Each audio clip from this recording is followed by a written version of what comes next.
ಪೂಜ್ಯರಲ್ಲಿ ತಮ್ಮೆಲ್ಲರಲ್ಲಿ ಪ್ರಣಾಮಗಳು. ಅಲ್ಲಮ ಪ್ರಭುದೇವರು ಶ್ರೇಷ್ಠ ಅನುಭಾವಿಗಳು. ಈ ದೇಶದೊಳಗೆಲ್ಲ ಸಂಚರಿಸಿದರು. ದೀಪ ಎಲ್ಲಿ ಎಲ್ಲಿ ಹೋಗ್ತದೆ ಅಲ್ಲಿಯ ಕತ್ತಲೆ ಹರಿತದೆ. ಆಗ ಎಲ್ಲಿ ಎಲ್ಲಿ ಅಲ್ಲಮ ಪ್ರಭುಗಳು ಹೋದ್ರು ಅಲ್ಲಿ ಜ್ಞಾನದ ಬೆಳಕ ಬಿತ್ತು.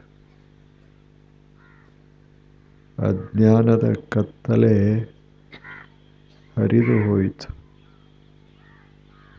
ಅಂಥ ಮಹಾನುಭಾವರು ಅಲ್ಲಮ ಪ್ರಭುದೇವರು. ಎಲ್ಲ ಶರಣರು ಅವರನ್ನು ಬಹಳ ಗೌರವಿಸಿದರು. ಬಸವಣ್ಣನವರು, ಅಕ್ಕ ಮಹಾದೇವಿಯವರು, ಚನ್ನಬಸವಣ್ಣನವರು, ಸಿದ್ದರಾಮಣ್ಣ ಎಲ್ಲರೂ ಅಂಥ ಮಹಾ ಜ್ಞಾನಿಗಳು ಅಲ್ಲಮ ಪ್ರಭುಗಳು. ಎಷ್ಟು ನಿರ್ಲಿಪ್ತ ಅವರು. ಅವರನ್ನು ವರ್ಣಿಸ್ತಾರೆ. ಅವರು ಹೇಗದಾರಂದ್ರೆ ಬಟ್ಟ ಬಯಲಿದ್ದಂಗೆ. ಬಯಲ ಇದ್ದ ಹಾಗೆ. ಬಯಲಿಗೆ ಧೂಳ ಹತ್ತೋದಿಲ್ಲ. ಬಯಲ ಹೊಲಸ ಆಗೋದಿಲ್ಲ. ಹಾಗ ಅಲ್ಲಮ ಪ್ರಭುದೇವರಂದ್ರೆ ಹೊಲಸ ಹತ್ತೋದಿಲ್ಲ, ಧೂಳ ಆಗೋದಿಲ್ಲ. ಅಷ್ಟು ಸ್ವಚ್ಛ ಸುಂದರ ಜೀವನವನ್ನು ಸಾಗಿಸಿದ ಮಹಾನುಭಾವರು ಅಲ್ಲಮ ಪ್ರಭುದೇವರು. 900 ವರ್ಷಗಳ ಹಿಂದೆ ಈ ನಾಡಿನೊಳಗೆಲ್ಲ ಅವರು ತಮ್ಮ ಮಾತುಗಳನ್ನು ಅಲ್ಲಲ್ಲೇ ಹರವಿ ಹೋದರು. ಅವರ ಮಾತುಗಳು ಅಂದರೆ ಜ್ಞಾನದ ಪುಷ್ಪಗಳಿದ್ದಂಗೆ. ಆ ಮಾತನ್ನು ಕೇಳಿದರೆ ಆ ಮಾತಿನ ಸುವಾಸನೆಯನ್ನು ನಾವು ಪಡೆದರೆ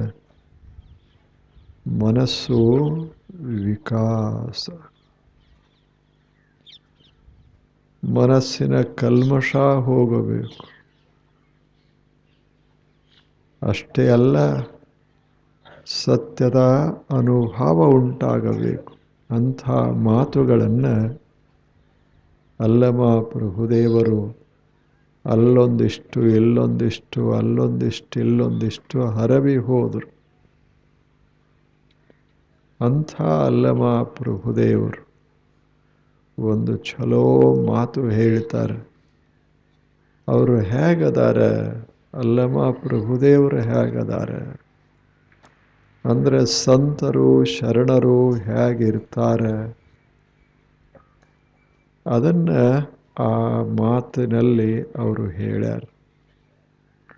ಅವರಂತಾರೆ ಅಲ್ಲಮ ಪ್ರಭುದೇವರು, ಕಾಲೇ ಕಂಬಗಳು ಆದವೆನ್ನ, ದೇಹವೇ ದೇಗುಲವಾಯಿತ್ತಯ್ಯ, ಎನ್ನ ನಾಲಿಗೆಯೇ ಗಂಟೆ, ಎನ್ನ ಶಿರವೇ ಸುವರ್ಣದ ಕಲಶವಯ್ಯ, ಎನ್ನ ಸರ ಅದು ನಿಮಗೆ ಸಿಂಹಾಸನವಾಯಿತು ನೋಡ. ಗುಹೇಶ್ವರ ಎಷ್ಟು ಛಲೋ ಮಾತು, ಎಷ್ಟು ಛಲೋ ಮಾತು. ನಿಮ್ಮ ಪ್ರಾಣಲಿಂಗ ಪ್ರತಿಷ್ಠೆ ಪಲ್ಲಟವಾಗದಂತೆ ಇರ್ದೆ ನೋಡ. ನೋಡೋ ದೃಷ್ಟಿಕೋನ ಹೇ.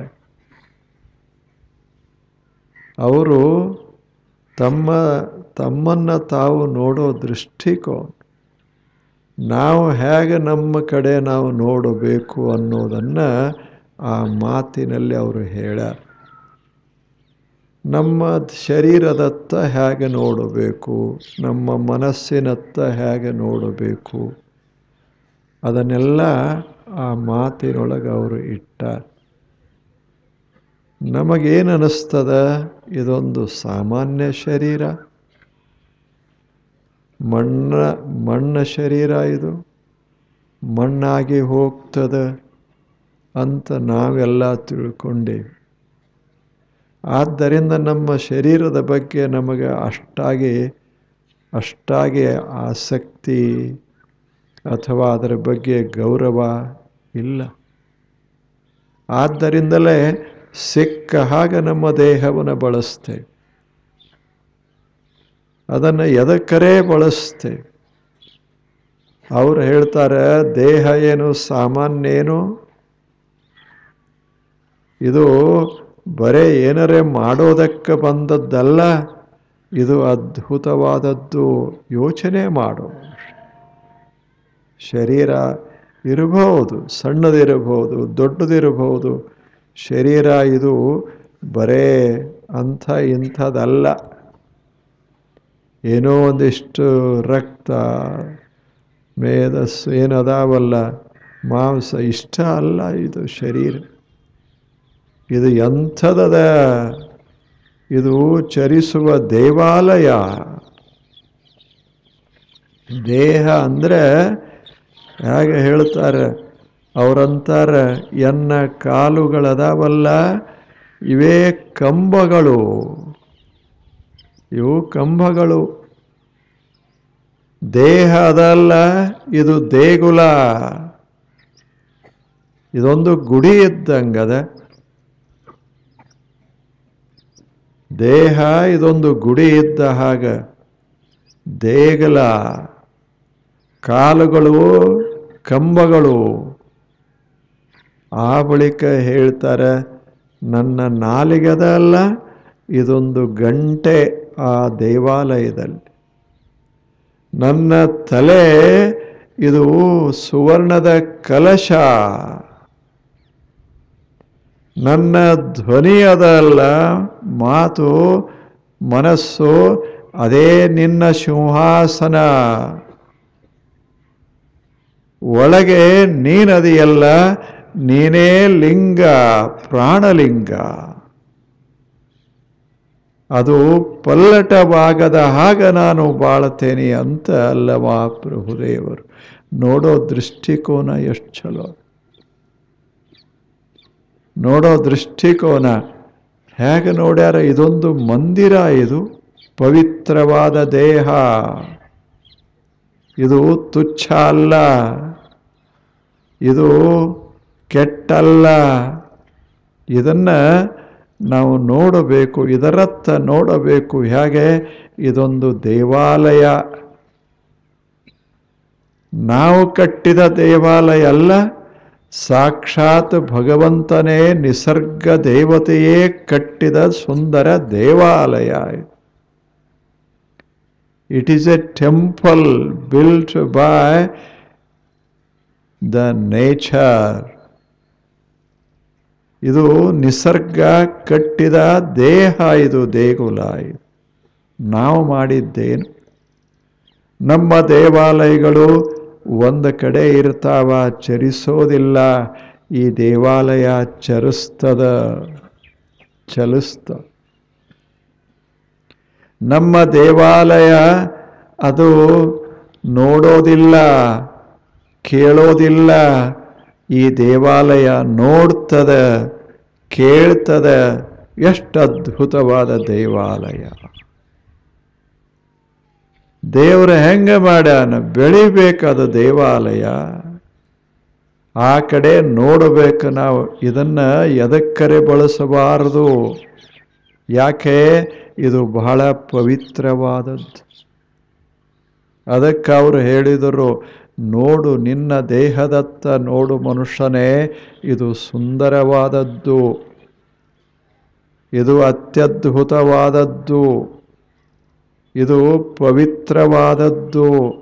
ಇದನ್ನು ಆ ರೀತಿ ನೀನು ರಕ್ಷಿಸಬೇಕು ನೋಡು, ಇದನ್ನು ಕೆಡಿಸಬಾರದು.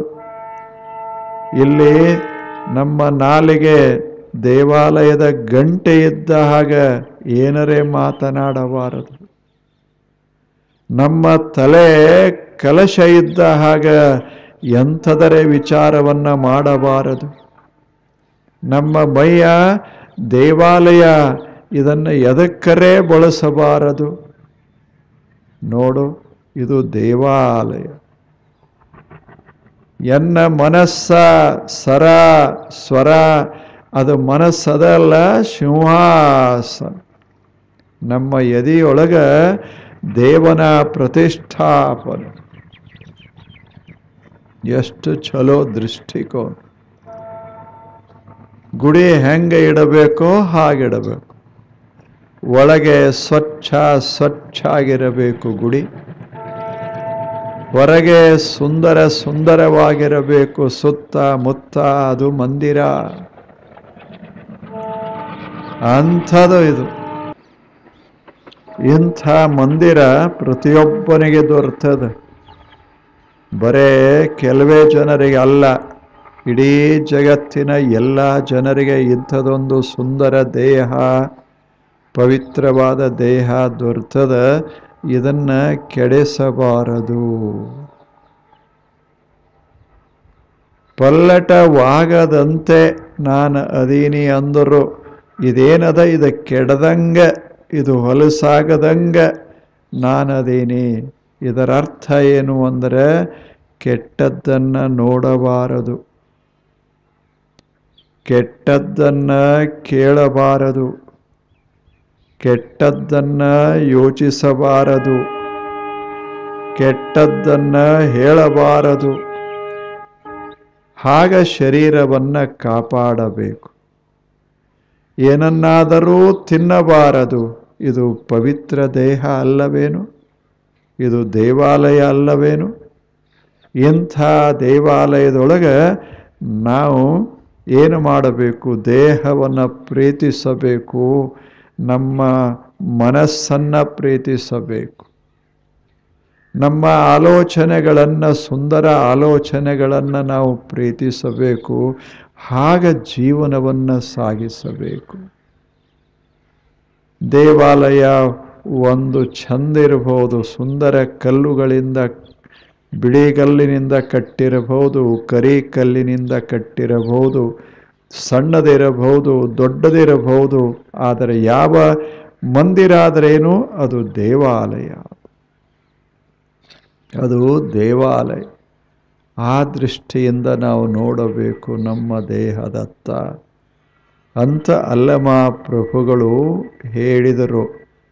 ಅವರೊಂದು ಕೊನೆಗೆ ಒಂದು ಮಾತು ಹೇಳಿದರು, ಗುಹೇಶ್ವರ, ನಿಮ್ಮ ಪ್ರಾಣಲಿಂಗ ಪ್ರತಿಷ್ಠೆ, ನೀವೇ ನನ್ನ ಎದೆಯೊಳಗೆ ಪ್ರಾಣಲಿಂಗವನ್ನು ಪ್ರತಿಷ್ಠಾ ಮಾಡಿದಿರಿ. ಅಲ್ಲಿ ಅರಿವಿನ ಪ್ರಾಣಲಿಂಗವನ್ನು ತಾವು ಪ್ರತಿಷ್ಠಾ ಮಾಡಿದರೆ ಅದು ಕೆಡದಂಗೆ, ಅದಕ್ಕೆ ವಿರೋಧ ಆಗದಂಗೆ ನಾನು ಬದುಕ್ತೇನೆ. ಎಂಥ ಬದುಕ ಹೇಳಿ. ಬದುಕಂದ್ರೆ ಏನು? ಏನರೇ ಮಾಡೋದದ ಏನು? ಎಲ್ಲಾದರೂ ಬದುಕನ್ನು ಹೀಗೆ ಚೆಲ್ಲಾಡೋದದ ಏನು? ಇಷ್ಟು ಸುಂದರವಾದ ಪವಿತ್ರವಾದ ಬದುಕು ಕೈಗೆ ಸಿಕ್ಕಾಗ ಪ್ರತಿ ಕ್ಷಣ ಕ್ಷಣ ಅದನ್ನು ನಾವು ಕಾಪಾಡಬೇಕು.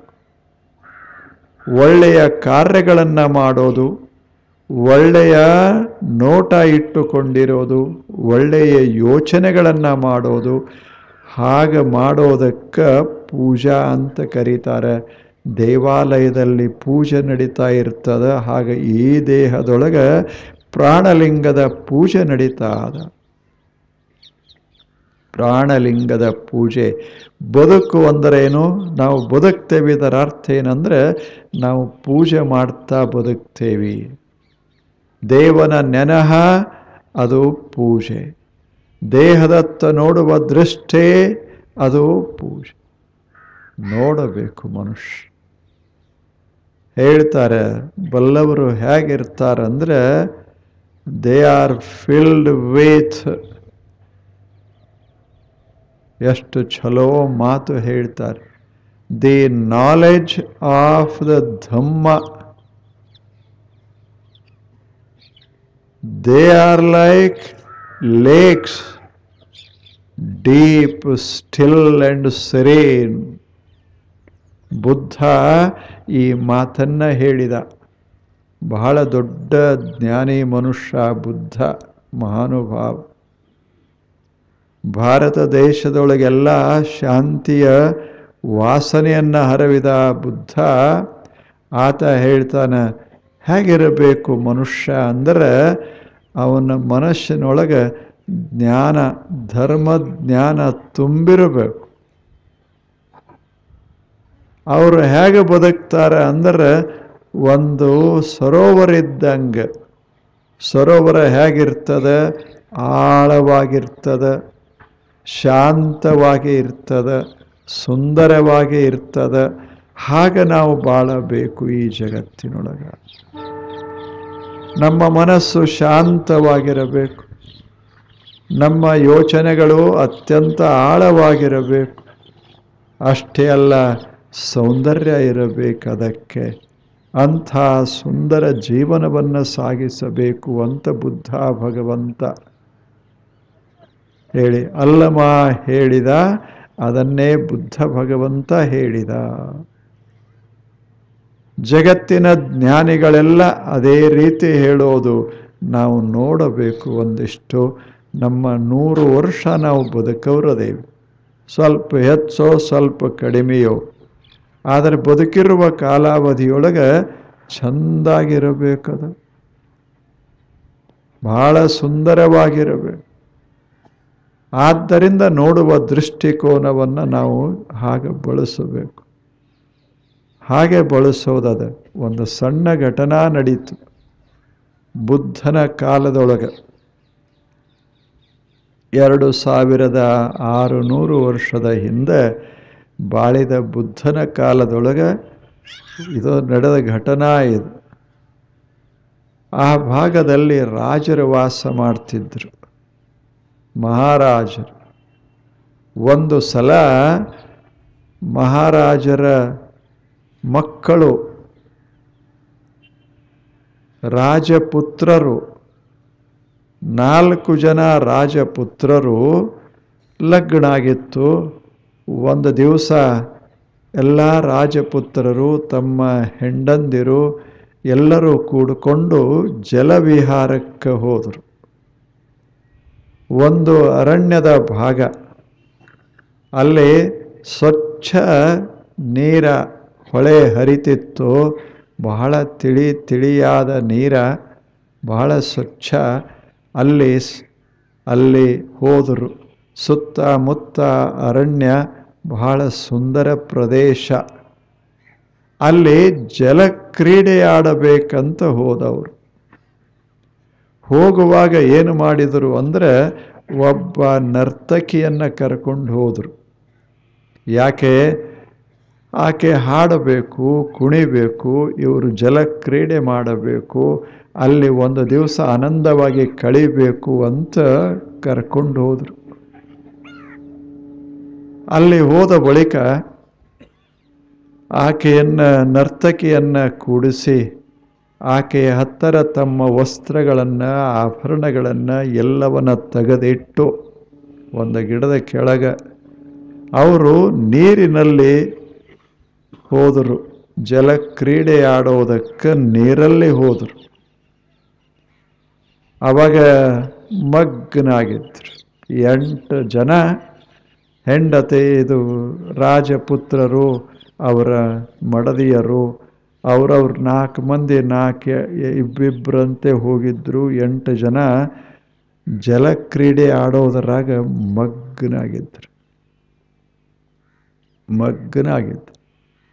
ಹಂಗಾಗ್ತದದು. ಎಲ್ಲ ಮರೆತು ಬಿಟ್ಟಿದ್ರು. ಅಷ್ಟು ಆನಂದವಾಗಿ ಜಲ ಕ್ರೀಡೆ ಆಡ್ತಾ ಇದ್ರು. ಇಲ್ಲೇನು ಗಿಡದ ಕೆಳಗೆ ಕೂತಿದ್ಲಲ್ಲ ನರ್ತಕಿ, ವಯಸ್ಸ ಅಷ್ಟೇ 18-20, ಮೈಯಲ್ಲಿ ಸೌಂದರ್ಯ, ಧ್ವನಿ ಅದ್ಭುತ. ಆಕೆ ವಿಚಾರ ಮಾಡಿದ್ಲು, ಇದೆಲ್ಲ ನನ್ನ ಜೀವನ ಏನು ಅಂದ್ಲು. ಇವರು ಮಜಾ ಮಾಡಕ್ಕೆ ಬಂದಾರ, ನನ್ನ ಜೀವನ ಇವರಿಗೆ ಮಜಾ ಮಾಡಕ್ಕೆ ನಾನು ಬಳಸೋದು, ಇವರ ಸುಖಕ್ಕಾಗಿ ನಾನು ಬಳಸೋದು, ನನ್ನ ಇಡೀ ಜೀವನವನ್ನು ನಾನಿನ್ನು ಬಳಸೋದು. ಎದಕ್ಕೆ? ಇವರು ಹಾಡಂದಾಗ ಹಾಡೋದು, ಇವರು ಕುಣಿ ಅಂದಾಗ ಕುಣಿಯೋದು. ಇದೇನು ಜೀವನ ಅಂದ್ಲು. ಹೆಂಗೆ ವಿಚಾರಗಳ ಹೆಂಗೆ ಬಂದು, ಇದ್ಯಾವ ಜೀವನ? ಇವರ ಮಜಾಕ್ಕಾಗಿ ನಾನು ಬಲಿಯಾಗಬೇಕಲ್ಲ ಅಂತ ಆವಾಗ ಒಂದು ಯೋಚನೆ ಮಾಡಿದ್ಲು, ಇದ ಚಲೋ. ಇವರೆಲ್ಲ ಮುಳುಗಿ ಹೋಗ್ಯಾರ. ಏನು 8 ಜನ ಅದಾರ, ಲಕ್ಷ್ಯ ಇಲ್ಲ, ಎಲ್ಲರೂ ಮುಳುಗ್ಯಾರ ನೀರು ಹೊಡೆದಾಡುವಾಗ. ಈಗ ಒಂದು ಕ್ಷಣ ಎಲ್ಲ ಸಂಪತ್ತ ಇಲ್ಲಿ ಇಟ್ಟಾರ, ಆಭರಣಗಳನ್ನೆಲ್ಲ ಇಟ್ಟಾರ, ಈ ಆಭರಣ ಕಟ್ಕೊಂಡು ಹೋಗಿ ಬಿಡಬೇಕು ಅಂದ್ಲು. ಆರಾಮಾಗಿ ಸ್ವತಂತ್ರ ಜೀವನ ಸಾಗಿಸಬೇಕು. ಇವರ ಆಳಾಗಿ ದುಡಿಯೋದ್ರಾಗ ಅರ್ಥ ಏನದ, ಇವರ ಆಳಾಗಿ ನಾವು ಕುಣಿಯೋದ್ರಾಗ ಅರ್ಥ ಏನದ ಅಂದು ಸುಂದರ ಸ್ವತಂತ್ರ ಜೀವನ ಸಾಗಿಸಬೇಕು. ಒಳ್ಳೆ ಜೀವನ. ಇಷ್ಟ ಆಸ್ತಿ, ಇದು ಒಳ್ಳೆಯ ಸಂಪತ್ತದ, ಇದನ್ನು ಬಳಸಿಕೊಂಡು ಆನಂದವಾಗಿರಬೇಕು ಅಂತ ನರ್ತಕಿ ವಿಚಾರ ಮಾಡಿದ್ಲು. ಆ ಬಳಿಕ ಆಕೆ ಅದನ್ನು ತಗೊಂಡ್ಲು, ಆಭರಣ ತಗೊಂಡ್ಲು, ಹೊರಟು ಹೋದ್ಲು. ಇವರು ಗೊತ್ತಿಲ್ಲ, ಯಾಕೆ ಮಜಾದಾಗ ಅದಾರ, ಆನಂದವಾಗಿ ಅದಾರ. ಅಲ್ಲಿ ನೀರು ಆಡಿ ಆಡಿ ಆಡಿ ಆಡಿ ಹೊತ್ತಾಯಿತು. ದಂಡಿಗೆ ಬಂದು ನೋಡ್ತಾರೆ, ನರ್ತಕಿನೂ ಇಲ್ಲ, ಇವರ ಆಭರಣಗಳು ಇಲ್ಲ. ನರ್ತಕಿ ಹೋಗಿಬಿಟ್ಟು ಆಗಿಂದಾಗ ಆಕೆಯನ್ನು ಹುಡುಕಾಡ್ಕೋತ ಹೊರಟರು. ಎಷ್ಟು ಜನ? 8 ಜನ. ಈಗ ಹುಡುಕಾಡ್ಕೋತ ಹೋಗುವಾಗ ದಾರಿಯೊಳಗೆ ಒಂದು ಕಡೆ ಗಿಡದ ಕೆಳಗೆ ಕಟ್ಟಿ ಮೇಲೆ ಬುದ್ಧ ಕೂತಿದ್ದ. ಆ ಬುದ್ಧನ ಹತ್ತಿರ ಹೋದರು. ನಾಳೆ ಬನ್ನಿ. ನಮಸ್ಕಾರ.